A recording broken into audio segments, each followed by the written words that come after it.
Kun sagantaa BBC afaan Oromooti. Nu waliin tura.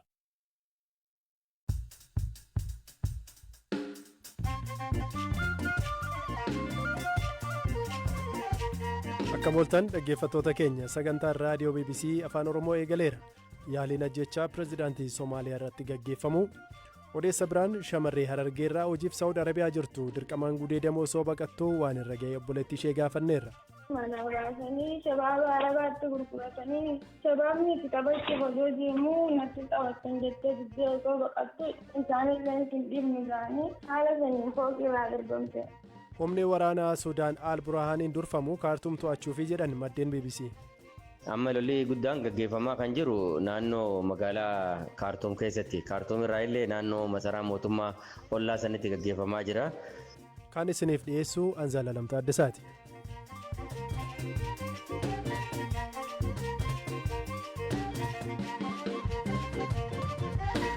Haleellaa Israa'el irraatii yoo jalqabnu haleellaa har'a ganama Israa'el Gaazaa irratti raawwatteen namoonni du'an 400 ol gaheera. Haleellaa cimaa barii lafaa Israa'el Gaazaa irratti raawwatte kanaan lakkoofsi namoota du'anii ammas dabalaa jira. Haleellaan kunis guutummaatti Waashingtaniin kan qindaa'e ta'u dubbii himaan Israa'el himeera. Oduu kanarratti Darajee Gonfaa dabalata qaba.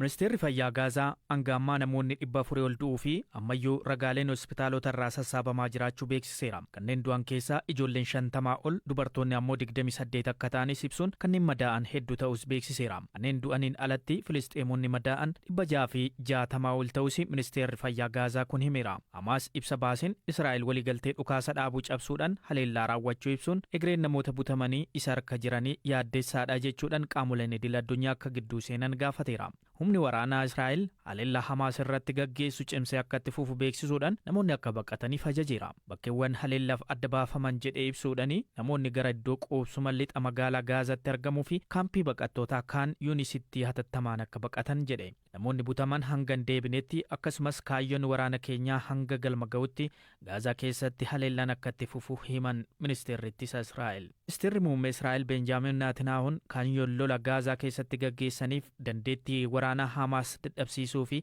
namoonni butaman deebisuu akka ta'e kanaan dura ibsanii ture. Ministeerri Fayyaa Gaazaa ibsa baaseen namoonni hedduun ammayyuu jijjigamoo jalaa hin baafamne. Kanneen ajjeefamanii fi miidhaan qaamaa irra ga'e keessaa hedduun isaanii daa'immanii fi dubartoota ta'utu himame. Israa'el gamashiin ibsa baasteen Hamaas waliigaltee dhukaasa dhaabuu akka dheeratu yaada dhiyaate fudhachuu waan didee fi haleellaa akka jalqabde ibsite. Waraana Gaazaa ji'a lamaaf dhaabatee ture itti fufuu malee filannoo biraa akka hin qabne Israa'el beeksifte. Waliigalteen waraana dhaabuu akka dheeratuu fi namoonni akka gadi dhiifamaniif yaada dhiyaate Hamaas irra deddeebiin fudhachuu dideeraa jechuudhaan sababa waraanni bifa haaraan eegaleef himan ministeerri dhimma alaa Israa'el Oren Marmoristeen.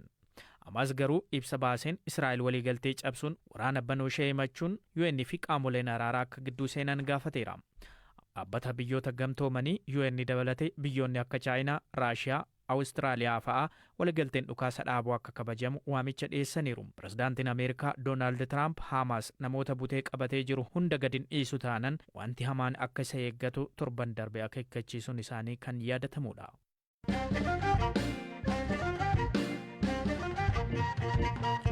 Humni waraanaa mootummaa Sudaan Jeneraal Al-Burhaaniin durfamu magaalaa kaartuum ji'ootaaf humna RSF gadhiisanii ba'an deebisanii qabachuuf akka jedhan maddeen BBC himan. Jeneraal Abdul Fattah Al-Burhaan teessoo mootummaa isaanii magaalaa Poort Sudaan gochuun waraanicha hoogganaa jiru. Maddi BBC dippiloomatii ta'uun biyyicha jiran akka himanitti humna Al-Burhaan deeggarsa bal'aa uummata irraatii qaba. Soomni Ramadaanaa osoo hin bahin magaalaa kaartuum deebisanii qabachuuf waraana cimsanii akka jiranis BBCtti himaniiru. Amma lolichi ji'oota sadan darban kana bareechee bifa qayyarateetii olaantummaa Suudaan Armed Force yookaan mootummaadhaatiin gaggeeffamaa jira biyyattii keessatti. Fakkeenyaaf amma naannoo gara baha Suudaanitti argamtu Aljaziiraa State kan jedhamtu magaalaa guddittii isii Madanii yookaan Wad Madanii kan jedhamtu akkasuma ammas Sinnaar magaalaa guddittii isii Sinjaa dabalatee mootummaan deebisee to'atee jira. Akkasuma naannoo Buluunaayil irraa illee gara caalu mootummaan duraanis Buluunaayil magaalaa guddittiin galle amma tokko RSF'n galee ture. Hamma san keessaa mootummaan baasee amma lookaalitii tokko duwwaadha. Lookaalitii Attadaamuun jedhamu qofaatu Buluunaayil isteetii keessaa RSF harkatti gale malee mootummichi deebisee to'ateeti jira. Amma lolli guddaan gaggeeffamaa kan jiru naannoo magaalaa Kaartuum keessatti. Kaartuum irraa illee naannoo masaraa mootummaa ollaa sanitti gaggeeffamaa jira. Onnee yookaan qalbii magaalattii keessatti gaggeeffamaa jira jechuun ni danda'ama. Already mootummichi ji'a darban kana keessa naannoo Baharii jedhamu to'atee jira. Akkuma beekamu tarii nama hundaaf walqixa ifa ta'uu dhiisuun mala magaalaan Kaartuum bishaan Abbayyaatu adda kutaa bakka sadiitti adda qoodamti. Kaartuum Baharii Omdurmaan jedhamtee naannoo sadiitti adda qoodamti. Naannoon sadeen kun akka caasaa bulchiinsaatti lookaalitii torba of keessaa qabdi. Kaartuum, lookaalitii Kaartuum, lookaalitii Jabal Awliyaa, lookaalitii Omdurmaan Shohadaa, lookaalitii Kararii, akkasuma ammas lookaalitii Bahariitii fi lookaalitii Sharqanniil yookaan Eastern Nile jedhamu. Lookaalitii torban kanatti adda qoodamti. Torban kana keessa amma mootummichi Omdurmaaniin to'atee jira. Kara naannoo amma tokko duwwaatu hafe malee Karariif Omdurmaan to'atee jira. Akkasuma ammas Baharii to'atee jira. Sharqanniil yookaan Eastern Nile kan jedhamu state lookaalitii kan jedhamu to'atee jira. Gama kanaan amma lookaalitii Jabal Awliyaatii fi lookaalitii Kaartuum duwwaatu hafe. Kan amma RSF harkatti hafe. Kanarraayyuu Jabal Awliyaarraa isa amma tokko lolaatuutti adeemsifamaa jira. Lookaalitii Kaartuum keessaa gara caalu mootummichi amma qabateetuyyuu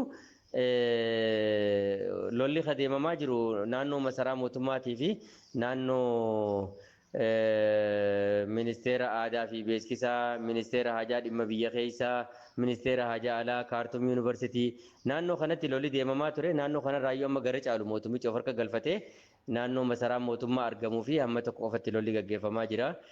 Akka karoora mootummaatti egaa jeneraalonni mootummaa irra deddeebi'anii ibsanitti hamma dhuma ji'a Ramadaanaatti magaalaa Kaartuumiin qulqulleessina kan jedhamuu fi akkasuma bulchaan biyyattii illee nama jeneraal Burhaanis guyyaa Iid al-Fixrii lola hin dhaabnaa gar tokkodha jee jira. Gara lixa biyyattiitiin lolli kan gaggeeffamaa jiru magaalaa guddittii Daarfoor kan taate Alfaashiri gaggeeffamaa jira. Alfaashiritti magaalaadhuma Alfaashiri gaggeeffamaa jira. Isteetii Alfaashir osoo hin ta'in almost parsantii 95 kan ta'u Daarfoor guutumatti RSF harka jirti. Maybe parsantii 4 yookaan parsantii 5 illee ta'u hamma saafa harka jiru kaaba Daarfooritti kan argamtu achirratti lolli adeemamaa jira. Lolli achitti deemamaa jirus gaa ji'oota baay'ee lakkoofsee jira. Gar tokkotti hin xumuramne. Gara biraatti naannoo Kurdufaanitti deemamaa kan jiru. Gara kaaba Kurdufaaniitti lolli adeemamaa kan jiru. Naannoo kanatti illee iddoo garagaraatti olaantummaa argisiisaa kan jiru, mo'achaa kan jiru warruma mootummaa ta'eetii jira. Tarii amma booda haalli lolaa namaan galu power of balancing gara tokkotti yoo jijjiirama ta'es namaan galu. Amma garuu power of balancing gara mootummaatti jijjiiramee olaantummaa mootummaatiin yookaan saafiitiin Suudaan Armed Forcetiin deemamaa jira. Amma RSF'n dhiyeenya kana SPLM Noorzii hojii waliigalee mootummaan caaseessaa jee Keeniyaatti waliigaltee Keeniyaa sanii carraaqaa jira. Tarii milkaa'aa hin milkaa'u kajaamu irratti namni wal falmaa jira.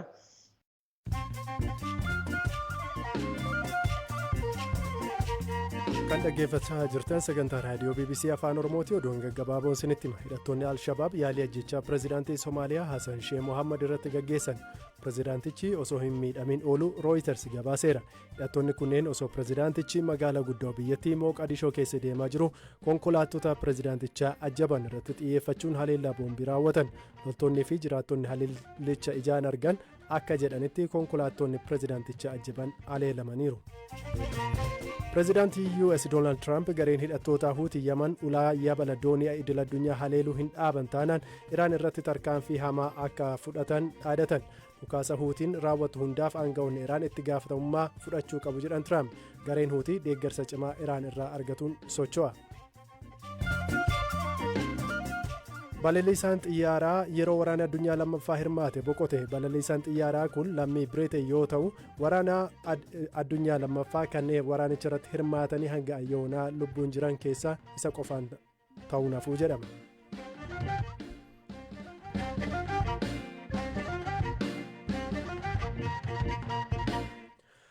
Ka ittaanuutiin waziiraa shee bayyaan jedhamti shamarree ola deemtuu karaa seeraan alaa gara Saawud Arabiyaa deemuun akkuma shamarran kaanii jireenya mo'achuuf carraaqxudha. Karaa miilaa du'aa fi jireenya gidduu gammoojjii fi galaana qaxxaamurtee erga achi geessee rakkoon ishee eegde. Mana jalqaba hojjettu ta'uu fi dinnaan dallaalaan bakka biraan siif barbaada jedhee dargaggeessa dirqamaan ishee gudeede tokko harka galche. Waziiraan garuu dirqamaan gudeeduu itti hammaate jennaan jalaa ba'uuf osoo fiigduu fooqii sadaffaarraa of darbatte. Waan ishee mudatee fi haala amma keessa jirtu obboleettii ishee achuma Saawudii jirtu faaya ishee bayyaan Biraanuu Gammachuutu dubbise. Obboleettii kee maaltu mudatee gidduu kana yoomidha wanti kun? Baatii tokko fudhee gara baatii lamaaf deemu. Maaltu mudate? Dallaalli dalagaa tureessina jaayanii mana baasanii shabaaba arabaatti gurguratanii shabaabni itti taphachuuf osoo deemuu natti taphattan jettee diddee osoo baqattu isaanillee hin dhibnu isaanii haala saniin fooqii irraa darbamte. Fooqii meeqaffaarraati? Fooqii sadaffaarra.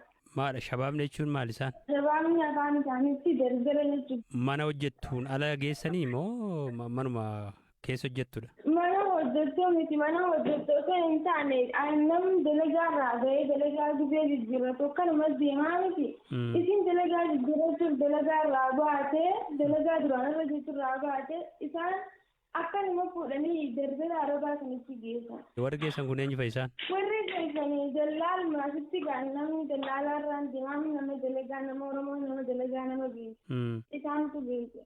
Warri dallaalaan kun namoota biyya keenyaadha moo lammii machi biyya sanaati? Namoota biyya keenyaati dalagaa nama geessanii yoo dalagaalee namaan taane dhaqanii nama fuudhanii garuu inni gisee isin iyyoo rakkoo keessa seenteen irratti bilbilattee rakkoo keessa seenee na fuudhisee hinnaan jettee irratti dawwalee fuudhisannaanii gosa jawwaan irraa kaasu gisee isii irratti dawwalee ani si baasuu hin danda'u mootummaa irratti dawwalee. Yeroo rakkoo kana keessa jirtu sitti bilbilattee turte? Yeroo rakkoo kana keessa seentu odoo ittiraan darbamuun jiru natti bilbilattee isarratti dawwalee jennaan haala nama kan hin haatti bilbilin irratti dawwalee obboleettiin biyya rakkoo akkanaa keessa jirti. Dhaqinaa foodhii lubbuu isinaa baasiin deemi bilbilin irratti cufatee na biraa deeme. Eenyunni? Dallaaltichi geessisan. Dallaalaa sanatti bilbilteeti? Dallaala sanatti bilbilee bilbila irratti cufatee kutee isii irratti bilbilee ani si baasuu hin danda'u mootummaa irratti dawwaladhu naan jeesse. Mootummaatti immoo jechuu dandeessire isheen seeraan ala deemte moo karaa seeraa deemte? Karaa seeraan ala deemte dawwalattu mootummaa irratti dawwalattu illee dhaqanii fuudhuuf hin dandeenye hin qabdu bilbilillee irraa fuudhanii tura. Arabsitti masanii irraa fuudhe. Amma maal keessa jirti isheen obboleettiin kee? Amma waan isheen keessa jirtu waan tokko waan irraa beeku qabu gaafa awwala mana san dhayitu mana hafamaa san dhayitu naa bilbiltee dubbisee ture san booda namni duraan bilbilan isheen na dubbisiisellee bilbileen irraan kaasu ammaaf lubbuun hin jirti hin jirtu waan irraa beeku waan takka hin qabu. Qaamni harka hundi dadhabee jira qaamni hidhamtee jirti. Amma namichi bilbila irraa fudhatee sin deebisnee fudhatee ma badee? Hin deebisne bilbila waan takka hin deebisne bilbila maallaqa isiin mana dalagaatti dura dalagattee dhuftee harkaa qabdu irraa fudhatee waan takka hin deebisne. Walumaan deemta moo obboleettii kee wajjin? Adda adda keenyadha. Isheen dhufte hin turre dhiyoon sana dhuftee garuu hundi kana jira hin jira. Qotisuu keeti moo hangafa isheen? Narraan dhalatte hangafni hanaa narraan dhalatte. Sirra dhalatte? Narraan dhalatte. Maatiin biyyanatti dawwalanii na gaafatanii awwaan maatii biyyaa jechuun beeku maatii biyyaa sanii biyyaa bu'aa jiranii. Maatiitti biyyaasitti dawwalanii? Natti dawwalanii akkam taatee waan isin dirra jechuun biitaan sana waan waan irraa beeku qabu. Umriin ishee meeqa ta'a? Umriin ishee shimmaan waan malee waan duruu 18 caaltu garuu. 18 illee hin guunne? 18 hin guunne 15 caaltu. Waggaa meeqa keessatti erga deemte Saawudii? Waggaa akka hin geenye barganaaree fudhatte. Ani duran deemee ani waggaa gadi guuteen jira isin hin geenye ganaadha. Yeroo dhufte wal argataniittu achitti? Yeroo awwaala dhuftu wal agarree ture manumaadha nama jiru bakkuma dalagaa kanatti asitti na bira dhuftee agarree ture wal agarree. Ergasii walitti deddeebitanii waliin argine? Gisee tokko wal argine malee waliin argine. Amma ati baatee dhaqxee ilaaluudhaafis hin dandeenye iddee ishees hin beektu moo hayyama dhan qabdu moo? Isaan isin jirtullee hin beeku hin dhagee malee hin beeku hayyamallee hin qabu karaa seeraan alaatiin hin beekee. Atoo iddee jirtutti akkame dhiibbaan kan ishee wajjin wal fakkaatu si mudatee beekaa shamarran dubartoota akkas mana arabaa hojjetan waan kana fakkaatu mudata? Waan kana fakkaatu yoo rabbiin qabaansi Duruutti mudataa amma ka'ifiirra mudatee fi rakkoon mana alaatti nama mudataa angaruu na mudateen beeku rakkoon akkanaa. Eenyu akkasii birmatu kan maal akkasiif ta'u barbaadda? Uummanni Oromoo ani nama yoo danda'an nama dhaggee illee akka naalaa guutumaa guututti akka ittiin haala ittiin keessa jirtu naa barbaadanii gargaaranii gurbaa kana narraa golee kan naa qabanii miidhaa jirtu irra ga'e obboleetti kiyya waan ta'eef maatiin kiyya halkanii guyyaa maraachaa jirti akkasumallee yaadee bitiin maraachaa jira biyya maraatti dhiphachaa jira naa gargaaranii tajaajila ta'anii dhiiga obboleetti kiyyaa naa barbaadaniidha.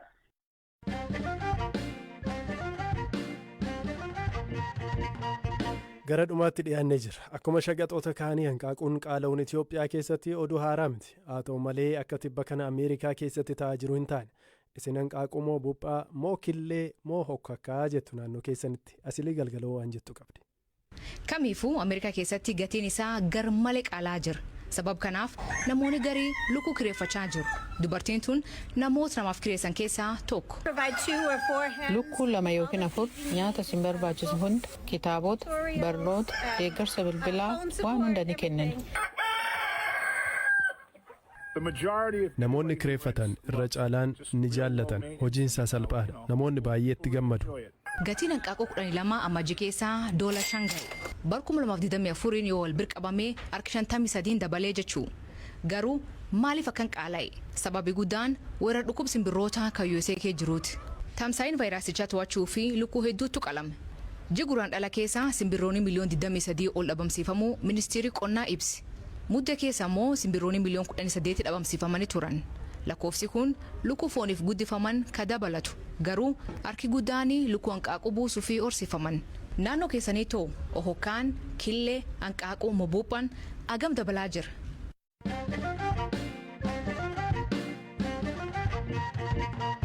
Dhumarratti immoo odeeffannoo ispoortiin isinitti hima. Arsenaal irraa jalqabnu Bukaayoo Saakaa miidhama isaa irraa bayyaanatee tapha Shaampiyoons Liigii Arsenaal Riyaal Maadrid wajjin taasisuuf dhaqqabuu danda'a jedhamee jira. Kun Arsenaaliif oduu guddaadha. Riyaal Maadrid yeroo 15 Shaampiyoons Liigii injifatee riikardii kan harkaa qabu. Arsenaal immoo dhiyeenya kanatti waancaa injifatee hin beeku.